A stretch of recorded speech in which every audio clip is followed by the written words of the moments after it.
Hi friends, welcome to my channel Sumana's healthy cooking in Bengali.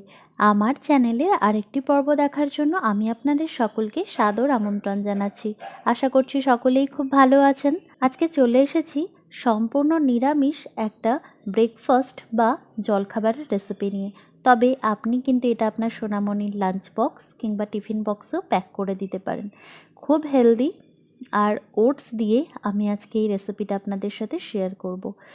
সম্পূর্ণ নিরামিষ হওয়ার জন্য আপনারা কিন্তু এটাকে উপবাসের দিনেও ট্রাই করতে পারেন। সামনেই শিবরাত্রি, তাই অবশ্যই এটা ট্রাই করুন। খুব হেলদি, কারণ এতে আমি ওটস ব্যবহার করব আর ক্রিস্পিনেসের জন্য ব্যবহার করব শ্যামা চালের গুঁড়ো। মেথি শাক দেওয়ার জন্য এটা আরও হেলদি হয়ে যাবে। ঠান্ডা হলেও কিন্তু এটা খেতে ততটাই টেস্টি থাকে। রেসিপিটা দেখুন, ভালো লাগলে প্লিজ একটা লাইক করবেন, শেয়ার করবেন আর আমাকে কমেন্ট সেকশানে জানাবেন সহজ এই ওটস চিলা আপনাদের কেমন লাগলো। নিত্য নতুন নানা রকমের রান্না কম তেলে এরকমই একটু হেলদি করে যদি করতে হয় তাহলে অবশ্যই আমার চ্যানেলটাকে সাবস্ক্রাইব করে ফেলবেন। যারা অলরেডি সাবস্ক্রাইব করেছেন তাদের অসংখ্য ধন্যবাদ, আর যারা এখনও করেননি প্লিজ একটু কষ্ট করে সাবস্ক্রাইব করুন। স্ক্রিনে দেখবেন লাল রঙের একটা সাবস্ক্রাইব লেখা আসছে। প্রথমে সেটাকে সিলেক্ট করবেন, তারপর পাশের বেল আইকনটিকেও সিলেক্ট করে দেবেন, যাতে যখনই আমি কোনো নতুন ভিডিও আপলোড করি তার নোটিফিকেশানটা আপনারা মিস না করেন। ঘাবড়াবেন না, এর জন্য কিন্তু আপনার কোনো ব্যালেন্স কাটবে না। তো চলুন দেখে নিই ওটস দিয়ে চটজলদি একটা হেলদি রেসিপি বা ব্রেকফাস্ট রেসিপি আমরা কিভাবে তৈরি করব সেই পদ্ধতিটা। সবার প্রথমে একটা মিক্সিং বোল নেব, তাতে আমি দিয়ে দিচ্ছি 1 কাপ ওটসের পাউডার। নর্মাল যে রেগুলার ওটস কিনতে পাওয়া যায় সেটাকেই মিক্সার জারে একটু ঘুরিয়ে ব্লেন্ড করে নিতে হবে। একটা স্মুথ পাউডার পেয়ে যাবেন, সেটাকেই ব্যবহার করতে হবে। দিয়ে দিচ্ছি 1.5 কাপ শ্যামা চালের গুঁড়ো। শ্যামা চালটাকে ভালো করে ধুয়ে শুকিয়ে একটু গুঁড়ো করে নিতে হবে। না থাকলে আপনারা নর্মাল চালের গুঁড়ো ব্যবহার করতে পারেন। দিয়ে দিলাম স্বাদ মতো নুন। 1 টেবিল স্পুন জোয়ান ব্যবহার করছি। হাতের তালুর মাঝে এভাবে ক্রাশ করে দিলে ফ্লেভারটা খুব ভালো হয়।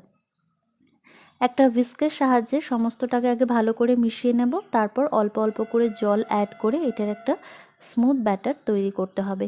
ব্যাটারের কনসিস্টেন্সিটা না খুব ঘন হবে আবার না খুব পাতলা হবে। এভাবে দেখুন অল্প অল্প করে জল অ্যাড করতে হবে। প্রথমেই অনেকটা জল একবারে দিয়ে দেবেন না, তাহলে কিন্তু লাম্পস হয়ে যাবে। তাই অল্প অল্প করে জল অ্যাড করবেন আর এটার একটা স্মুথ ব্যাটার তৈরি করবেন। দেখুন আমার ব্যাটারটা সুন্দর তৈরি হয়ে গেছে। এটার জন্য আমার 2 কাপ মতো জল লেগেছে। ভালো করে এভাবে কিন্তু মিশিয়ে নিতে হবে। এর কনসিস্টেন্সিটা বুঝতেই পারছেন, এরকম হবে। এবার এতে আমি অ্যাড করব 1 টেবিল স্পুন আদা আর কাঁচা লঙ্কা বাটা। এটা কাঁচা লঙ্কার ঝালটা কিন্তু আপনারা আপনাদের পছন্দ মতো দেবেন। দিয়ে দিচ্ছি 1/4 টিস্পুন হলুদ গুঁড়ো। আবারও ভালো করে মিশিয়ে নিচ্ছি। যারা উপোসের জন্য তৈরি করবেন তারা নুনের বদলে সন্ধ্যাব লবণ দেবেন। এটাকে দেখুন ভালো করে এভাবে মিশিয়ে নিতে হবে। কনসিস্টেন্সিটা একটু লক্ষ্য করবেন, এটা এরকম হবে, আমি তাই বারবার দেখাচ্ছি। এবার এতে অ্যাড করছি 1 কাপ চপড মেথি শাক। মেথি শাকটাকে প্রথমে ভালো করে বেছে ধুয়ে পরিষ্কার করে নিয়েছি, তারপর একদম ছোট ছোট করে কেটে এভাবে মিশিয়ে নিলাম। এটাকেও ভালো করে মিশিয়ে নিতে হবে। ব্যাস তৈরি হয়ে গেল। দেখুন কতটা সহজ একটা সকালে হেলদি ব্রেকফাস্ট অবশ্যই এরকম হওয়া উচিত। এবার এটাকে ঢেকে আমি জাস্ট 5 মিনিটের জন্য রেখে দেবো। 5 মিনিট পরই দেখবেন ব্যাটারের কনসিস্টেন্সিটা এরকম হয়ে গেছে।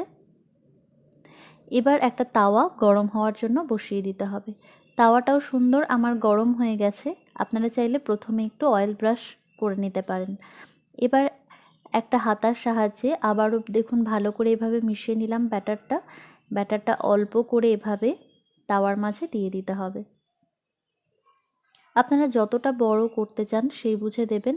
এইভাবে হালকা করে একটু স্প্রেড করে দিতে হবে।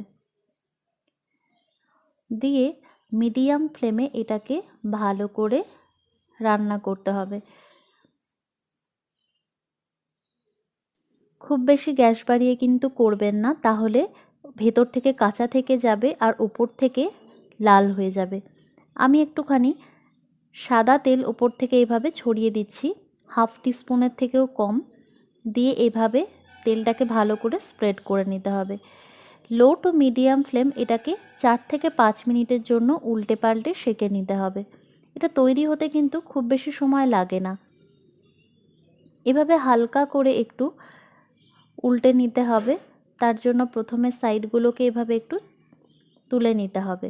আস্তে আস্তে দেখবেন এর কালারটা এরকম চেঞ্জ হয়ে যাচ্ছে, তখন এটাকে উল্টাতে হবে। এইভাবে দেখুন আমি এটাকে উল্টে দিলাম। এবার দু সাইডই হালকা লাল হওয়া পর্যন্ত কিন্তু ভালো করে এটা বানিয়ে ফেলতে হবে। আপনারা যতটা লাল পছন্দ করেন সেই বুঝে করবেন। আমার একটু কড়া লাল পছন্দ, সেজন্য আমি একটু কড়া লাল করে এটাকে ভেজে নেবো এইভাবে উল্টে পাল্টে। 4 থেকে 5 মিনিটের মধ্যেই দেখবেন এটা এরকম সুন্দর লালচে হয়ে গেছে আর দারুণ ক্রিস্পি হয়ে যাবে। এভাবে উল্টে পাল্টে এটাকে ভালো করে সেঁকে নিতে হবে। এটা তৈরি হয়ে গেছে। এবার এটাকে আমি তাওয়া থেকে নামিয়ে নেব। এইভাবে আমি সমস্ত চিলাগুলোকেও তৈরি করে নেব।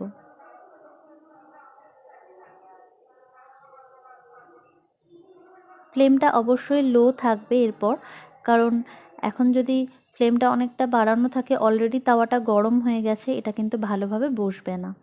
তাই প্রথমে ফ্লেমটাকে লো করে দেবেন, তারপর লো টু মিডিয়াম ফ্লেমে 4 থেকে 5 মিনিটের মধ্যেই এটা হয়ে যাবে। এইভাবে সমস্ত চিলাগুলোকে তৈরি করে নিতে হবে। ব্যাস তৈরি হয়ে গেল সম্পূর্ণ নিরামিষ আর হেলদি ক্রিস্পি ওটস চিলা। অবশ্যই বাড়িতে এই রেসিপিটা একবার ট্রাই করে দেখুন আর আমাকে কমেন্ট সেকশানে জানান কেমন লাগলো। আমি এটা টমেটো কেচাপ দিয়ে সার্ভ করেছি, তবে আপনারা এটাকে আরও হেলদি করার জন্য টক দই দিয়েও সার্ভ করতে পারেন, তাহলেও খুব ভালো লাগবে। যারা ডায়েটে আছেন তাদের জন্য কিন্তু এটা একটা পারফেক্ট রেসিপি, কারণ এর ক্যালোরি অনেক কম আর একটা খেলে অনেকক্ষণ পেটটা ভর্তিও থাকে।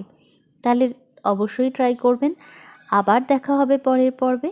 পাশে থাকবেন, ভালো খান, সুস্থ থাকুন। ধন্যবাদ।